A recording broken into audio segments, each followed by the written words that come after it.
नमस्कार, मैं पप्पू कुमार यादव, सहायक प्राध्यापक संस्कृत, महिला कॉलेज चाईबासा, कोल्हान विश्वविद्यालय, झारखंड। आज हम लोग स्नातक संस्कृत प्रतिष्ठा के तृतीय समसत्र के पंचम पत्र के रूप में यानी कोर 5 से C5 के रूप में पढ़ा जाने वाला मेघदूत काव्य को देखेंगे। इसमें पूर्व मेघ पढ़ने हैं और इसमें हम लोग 16 श्लोक देख चुके हैं। आज 17वां श्लोक देखेंगे। इससे पूर्व हम लोग देखते हैं कि इसका संबंध कहाँ से है, किस श्लोक से है। हम लोग इससे पूर्व 13वां श्लोक को पढ़े थे, जहां यक्ष मेघ को बोलता है, शृणु सुनो, त्वत् प्रयाणानुरूपम मार्गम शृणु, तावत यानी तब तक तुम्हारी यात्रा के अनुरूप मार्ग को सुनो जो मैं कह रहा हूं। और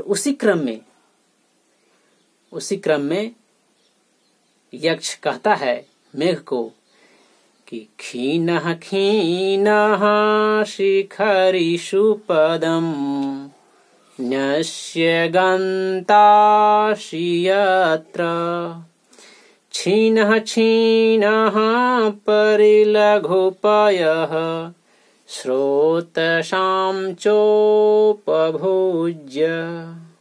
इसमें एक लाइन है, खीनः खीनः शिखरिषु पदम न्यस्य गन्तासि यत्र, मतलब यत्र जहां जहां तुम, खिन्नः खिन्नः जहां जहां, खिन्नः खिन्नः जहां तुम थक जाओगे, खिन्न महसूस करोगे यानी थका हुआ महसूस करोगे। यात्रा तुम्हारी लंबी है, इसीलिए जहां भी तुम थका हुआ महसूस करोगे वहां समीप के पर्वत के शिखरों पर तुम अपना पैर रखकर आराम कर लेना, यानी तुम उस पर्वत पर रुककर आराम करना, फिर आगे बढ़ना। इस बात को बताया गया था। इसी बात को अब इस श्लोक 17वां श्लोक में बताया गया है कि चूंकि वह मेघ रामगिरी पर्वत से आगे आ चुका है। 16वां श्लोक में देख चुके हैं हम लोग, मालवा के प्रदेश पर वह बारिश कर चुका है। पश्चिम जाकर के उत्तर जाकर दक्षिण पूरे मालवा प्रदेश को वह वृष्टि से भरपूर कर दिया है, बारिश से युक्त कर दिया है, वहां की मिट्टी को सुगंधित कर दिया है, यानी बारिश कर दिया है। और अब आगे बढ़ा है और आम्रकुट पर्वत पर पहुंचा है, आम्रकुट पर्वत के पास पहुंच गया है। और रामगिरी पर्वत से आम्रकुट पर्वत पहुंचते पहुंचते वह थकता है और कवि यहाँ यक्ष के द्वारा बुलवाते हैं कि उस रामगिरी पर्वत पर तुम रुको। क्या कहते हैं इसमें देखते हैं हम लोग कि त्वामाशार प्रशमितवनो पप्लवं साधुमूर्ध्ना, त्वामाशार प्रशमितवनो पप्लवं साधुमूर्ध्ना, वक्षत्यध्वसमपरिगतं शाणुमाणाम्रकूटः, न क्षुद्रोऽपि प्रथमसुकृतापेक्षया संश्रयाय, प्राप्ते मित्रे भवति विमुखः किं पुनर्यस्तथोच्चहे। देखते हैं, त्वामाशार प्रशमितवनोपप्लवं साधुमूर्ध्ना, वक्षत्यध्वसमपरिगतं शाणुमाणाम्रकूटः, न क्षुद्रोऽपि प्रथमसुकृतापेक्षया संश्रयाय, प्राप्ते मित्रे भवति विमुखः किं पुनर्यस्तथोच्चहे। इसमें इस श्लोक में जो शब्द आए हुए हैं उनको हम लोग देख लेते हैं, फिर आगे हम लोग इसका अर्थ को देखेंगे। इसमें से पहला शब्द है त्वामाशार प्रशमित वनोपप्लवम। इसका इसमें अलग अलग शब्द हैं और सभी शब्दों का इसमें समास किया गया है। जैसे देखते हैं, त्वाम जोड़ आसार प्रशमित वनोपप्लवम। त्वाम जो है युष्मद शब्द का द्वितीय विभक्ति एक वचन का रूप है, तुमको। युष्मद का द्वितीय एक वचन तुमको, त्वाम तुमको। आसार, आसार जो है आंग उपसर्ग है, श्री धातु है और घय प्रत्यय लगा हुआ है, इसमें आसार बनता है। श्री धातु का अर्थ होता है सरकना या गिरना, तो यहाँ आसार का जो अर्थ होता है वह संपूर्ण रूप से ठीक से गिरना या सरकना। तो यहाँ जो जिस अर्थ में प्रयोग किया गया है वह जब बारिश होती है तो अच्छे से गिरना, अच्छे से वर्षा की बूंदें गिरना, यानी मूसलाधार रूप से जब गिरती है तो उसी को कहा जाता है आसार। और आगे है प्रशमित, इसमें त प्रत्यय का प्रयोग किया गया है। इसका अर्थ होता है बुझाया हुआ या बुझा दिया गया। प्रशमन का अर्थ ही होता है उसको वश में कर लेना या उसको नियंत्रित कर लेना। और प्रशमित, प्रशमन में त प्रत्यय लगाने तो प्रशमित बनेगा, जिसका अर्थ होता है बुझाया गया या वश में किया हुआ। तो उस मूसलाधार वृष्टि के द्वारा जो वश में किया जाता है वो कोई आग होता है, यानी जब आग लग जाए वन में तो वही सब उससे नियंत्रित होता है। तो यहाँ है प्रशमित, मतलब जो नियंत्रित किया गया है, बुझाया गया है, वो आसार मतलब मूसलाधार। आसार का अर्थ हो गया मूसलाधार और प्रशमित का अर्थ हो गया बुझाया गया, अर्थात मूसलाधार वृष्टि के द्वारा जब बुझाया गया सो। और आगे है वन वनोपप्लवम, वन जोड़ उपप्लव। वन यानी जंगल, उपप्लव का अर्थ होता है आतंक या विपत्ति, या जो वन में कुछ आतंक या विपत्ति आ जाए उसको कहते हैं वनोपप्लव। तो कब आता है ये? जब वन में, जंगल में जब आग लग जाए तब ये वनोपप्लव आता है, यानी वन की विपत्ति होती है उसी को। यानी जब जंगल में आग लग जाता है तब उसको यह मेघ अपने मूसलाधार वृष्टि से उसको बुझाता है, यानी आसरेन प्रशमित, आसरेन वनोपप्लवम, यानी आसरेन वनोपप्लवः प्रशमितः, या कह सकते हैं इसको समास करके कि आसरेन यानी धारापातेन, यानी मूसलाधार वृष्टिया, वृष्टि से, मूसलाधार वृष्टि के द्वारा, प्रशमितः बुझाया गया, वनोपप्लवः मतलब वन का जो उपप्लव है, वन का जो आतंक है, वन की जो विपत्ति है, वह वनोपप्लवः यानी दावाग्नि या जो दावानल है जो वन को जलाकर राख कर रही है, वह से येन अर्थात जिसके द्वारा, यानी समास इसका होगा आसारेन प्रशमितः वनोपप्लवः येन अर्थात जिसके द्वारा वन की दावाग्नि बुझा दी गई है, सह यानी वह मेघ, वह मेघ अपने वृष्टि से उस दावाग्नि को बुझाता है। इसीलिए उस मेघ की उपमा है, उस मेघ का विशेषण है क्या? तो आसर प्रशमित वनोपप्लवः।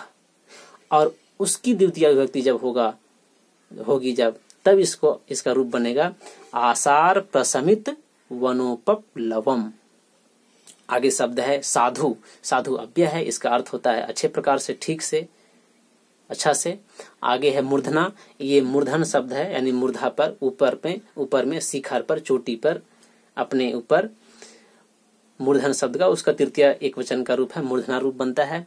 आगे है वक्षत्यध्व श्रम परिगतम, इसमें संधि है, वक्षति जोड़ अध्व श्रम परिगतम। वक्षति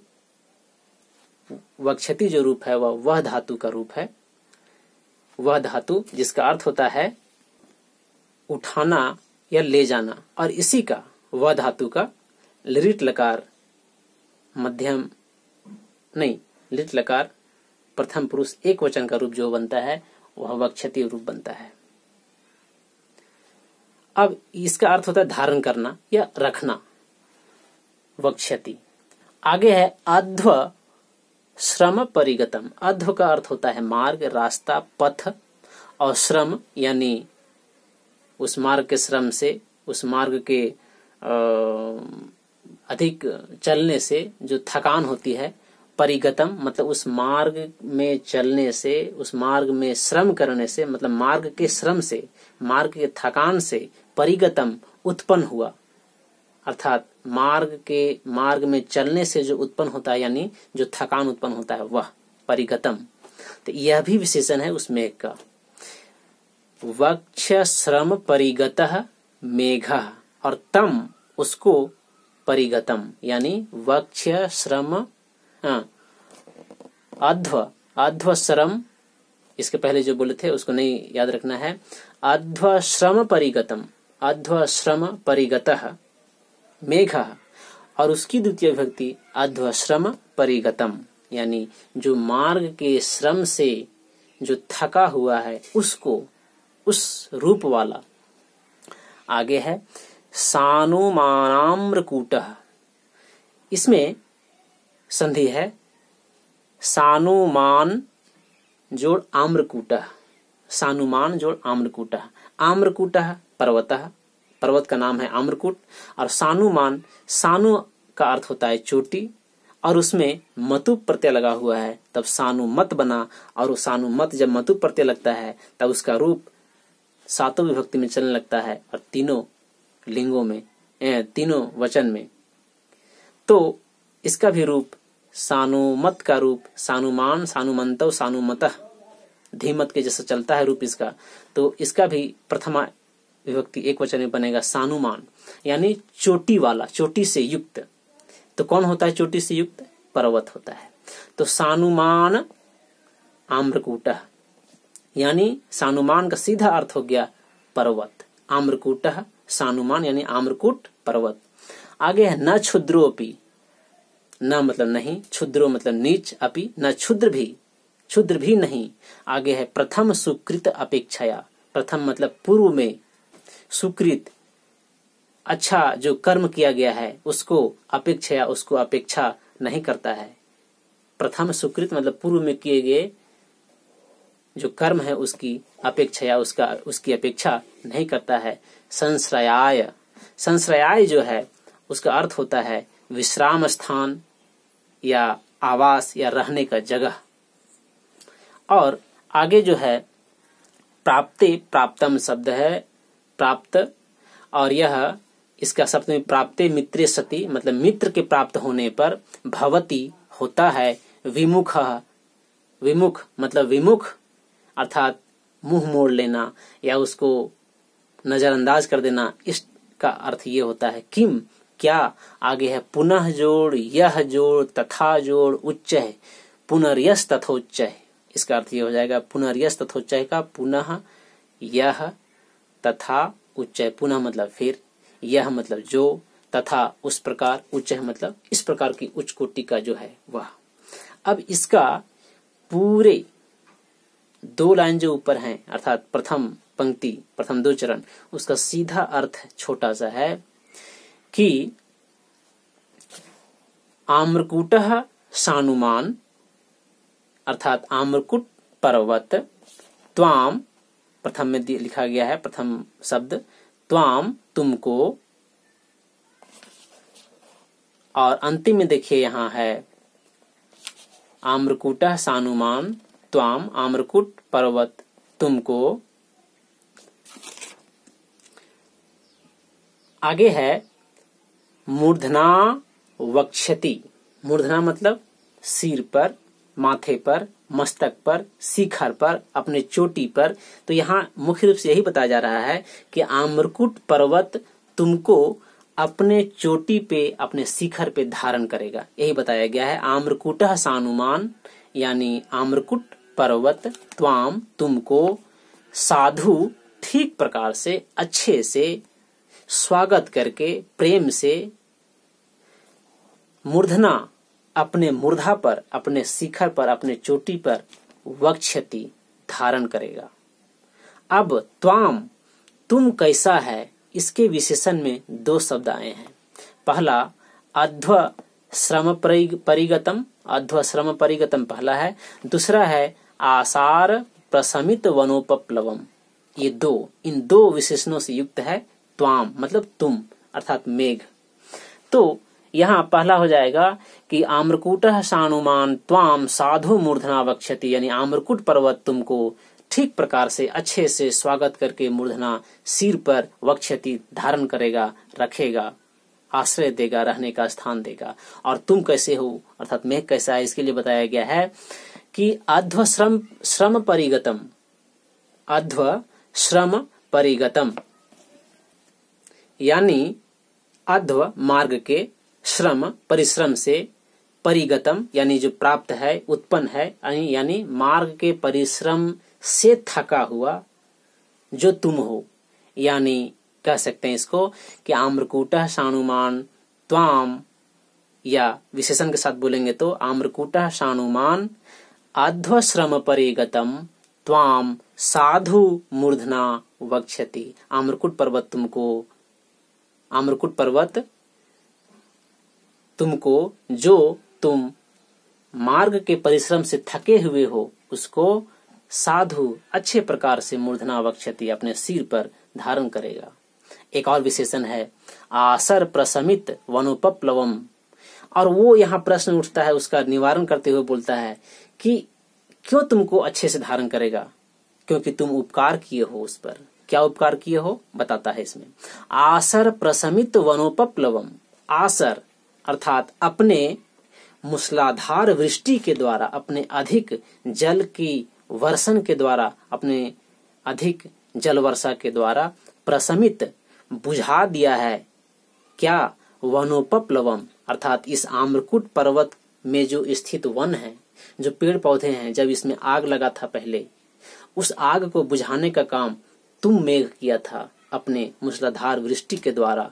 इसीलिए यहाँ बोला गया है आसर प्रशमित वनोपप्लव, अर्थात आसरेन प्रशमितः वनोपप्लवः येन, जिसके द्वारा, अपने मूसलाधार वृष्टि के द्वारा इस आम्रकूट पर्वत के वनोपप्लव को, यानी दावाग्नि को, यानी जंगल में लगे हुए अग्नि को बुझा दिया गया है। वैसा जो है वह कौन है? मेघ, सह मेघा।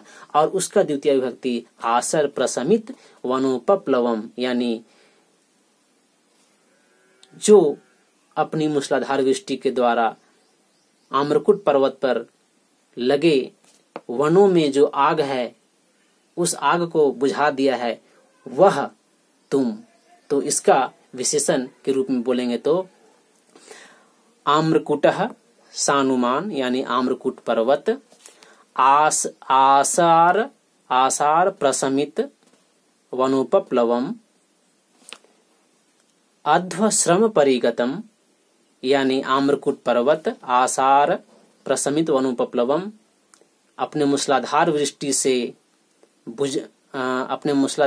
से वनोपप्लव को, यानी उस दावाग्नि को, जंगल में लगे हुए दावाग्नि को जो बुझा दिया है, तथा अध्वश्रम परिगतम, अपने यात्रा के श्रम से, यात्रा के परिश्रम से जो थका हुआ है, उस तरह का त्वाम तुमको साधु ठीक प्रकार से, अच्छे से मूर्धा पर, सिर पर, मस्तक पर, शिखर पर वक्ष्यति धारण करेगा, स्थित रखेगा, तुमको स्वागत करेगा, तुमको स्थान देगा। कारण बताता है क्यों ऐसा करेगा। इसके लिए वह कारण बताता है कि न क्षुद्रोपि प्रथम सुकृतापेक्षया संश्रयाय। इसमें बोलता है न क्षुद्रोपि प्रथम सुकृतापेक्षया संश्रयाय। एक वाक्य इसमें बोला गया है संश्रयाय, यानी स्थान के लिए, आश्रय के लिए, शरण के लिए। जब कोई मित्रे, ये आगे है, इसमें देखते हैं न क्षुद्रः अपि, कारण बता रहा है कि क्षुद्रः अपि संश्रयाय मित्रे प्राप्ते प्रथमः सुकृत अपेक्षया विमुखः न भवति। इसका अन्वय के अनुसार देखेंगे तो अर्थात क्षुद्र अपि, जो नीच व्यक्ति होता है वह नीच पुरुष भी, अधम पुरुष भी, संश्रयाय, आश्रय के लिए, शरण के लिए आए हुए, मित्रे प्राप्ते, मित्र जब शरण के लिए आता है, आश्रय के लिए आता है, रहने के लिए आता है, तब प्रथम सुकृत अपेक्षाया, अर्थात पूर्व में उसके द्वारा किए गए सुकर्मों को याद करके, सुकर्मों को ध्यान में रखकर, सुकर्मों को देखते हुए नीच पुरुष भी विमुखः न भवति, अर्थात विमुख नहीं होता है, मुख नहीं मोड़ता है, अर्थात उसका स्वागत करता है।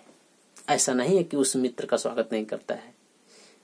कारण बता रहा है कि क्यों तुमको आम्रकूट पर्वत तुमको अपने सिर पे धारण करेगा। इसके कारण में कहता है कि क्षुद्र अपि संश्रयाय मित्रे प्राप्ते प्रथम सुकृत अपेक्षया विमुखा न भवति, अर्थात कि क्षुद्र अपि यानी नीच पुरुष भी संश्रयाय, आश्रय के लिए, रहने के लिए, शरण के लिए जब मित्रे प्राप्ते, जब मित्र के यहाँ आता है, मित्र को प्राप्त करता है, मित्र के पास जाता है, तो वह मित्र प्रथम सुकृत अपेक्षया, पूर्व में इस मित्र के द्वारा किए गए सुकर्मों को याद करके, सुकर्मों को ध्यान में रखकर विमुखा न भवति, विमुख नहीं होता है। ऐसा नहीं कि उसका स्वागत नहीं करता है, स्वागत करता है, आश्रय देता है, रहने का स्थान देता है, शरण देता है। किंतु यह तथा उच्च है, किंतु यह तथा उच्च है, किम पुनः, ये जो शब्द है यह आया हुआ आम्रकूट पर्वत के लिए। ये बोलता है यक्ष कि जो नीच पुरुष होता है वह भी अपने मित्र के आने पर उस मित्र के सुकर्मों को याद करके उसकी सेवा करता है, उससे विमुख नहीं होता है। किंतु यह तथा उच्च है, जो आम्रकूट पर्वत इतना महान है, इतना उच्च है, इतना महान है, जिसकी तुमने सेवा की है, जिस पर्वत की तुमने सेवा की है, अपने जलों को बरसा करके, अपने मूसलाधार वृष्टि के द्वारा इस पर्वत पर लगे हुए आग को तुम बुझा करके, जो पहले बताया गया है, तुम इस पे कृपा किए हो, इसलिए तुम्हारा ये मित्र है। और यह इतना उच्च है, इतना महान है, इतना ये है, इसके बारे में किम पुनः, इसके बारे में क्या कहना, ये तो तुम्हारा स्वागत करेगा ही। ये बात बता रहा है यक्ष, किसको? मेघ को, कि हे मेघ, तुम जो अपने मूसलाधार वृष्टि के द्वारा आम्रकूट पर्वत पर लगे हुए आग को बुझा दिया है और अपने यात्रा के परिश्रम से जो थका हुआ है, इस प्रकार के तुमको आम्रकूट पर्वत अपने शिखर पर अच्छे से तुम्हारा स्वागत करके धारण करेगा। क्योंकि एक नीच पुरुष भी जो होता है वह अपने मित्र के आने पर, आश्रय के लिए, शरण के लिए जब कोई मित्र आता है तो उसको, उस मित्र का सुकर्मों को याद करके वह उसको स्थान देता है, रहने के लिए देता है। किंतु यह पर्वत तो, यह आम्रकूट पर्वत तो महान है, इसीलिए बोलता है यह तथा उच्च है, किम पुनः, अर्थात जो इतना महान है, जो आम्रकूट पर्वत इतना महान है, इसके बारे में क्या कहना, इसके विषय में क्या कहना। यह तो तुम्हारा स्वागत करेगा ही, तुमको धारण करेगा ही, तुमको स्थान देगा ही, तुमको रहने के लिए आश्रय स्थान देगा ही, तुमको विश्राम करने के लिए आश्रय स्थान देगा, तुम्हारा स्वागत करेगा। इन सभी बातों को इसमें बताया गया है। तो पूरा इसका अर्थ यही है कि हे मेघ, यक्ष बोल रहा है, हे मेघ, तुम जो अपने मूसलाधार वृष्टि के द्वारा वनों में लगी हुई आग को बुझा देता है, और इसी तरह तुम उस आम्रकूट पर्वत की वनों में लगे हुए आग को बुझाया है, उस प्रकार के, तथा अपने यात्रा, जब तुम यात्रा में निकले हो तो अपनी यात्रा के परिश्रम से थका हुआ तुमको वह आम्रकूट पर्वत अपने शिखर पर, अपने चोटी पर, अपने सिर पर तुमको स्वागत करके, स्वागत के साथ तुमको सेवा करेगा, तुमको स्थान देगा, तुमको विश्राम करने के लिए स्थान देगा।